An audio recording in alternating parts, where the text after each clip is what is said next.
पेटवून उठलं तर सरळ काय कुणाला दबकवत आहे, मला दबकवत आहे. महाराष्ट्र मला घाबरतो आणि कुत्री कायची माकडं आलं ती मला दबकवतो. एक जण येतो लय अवघड आहे, दीपक आबाने बोलून घेऊ ना, लय अवघड आहे, माझं लय अवघड झालं, तुम्ही मागतो तुमच्या पाया पडतो आणि 5-6 जागा घ्या आणि होय म्हणा. लागा काय म्हणतो कुणाच्या लागा चला निघालो मी म्हणा. दुसरा जिल्हाध्यक्षाला मला वाटतं तुम्ही फडणवीसांना साहेबांना भेटू, मी तुम्हाला उपनगराध्यक्ष आणि 7-8 जागा दिलो. बाळू केदार मला द्यायला लागला. लगा काय तुम्ही या तालुक्याच्या राजाला सुद्धा भीक वाढायला लागला. लगा काय कळतं का नाही?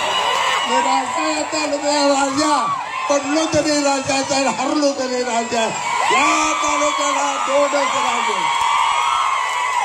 एक भाई गणपतरावजी देशमुख, एक शहाजी पाटील सोडून या तालुक्याला कोणी थांबवायचं नाही.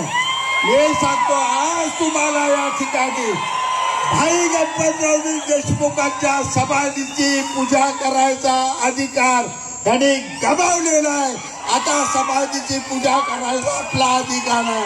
आजपासून सांगतो तुम्हाला, निवडणुकीची काळ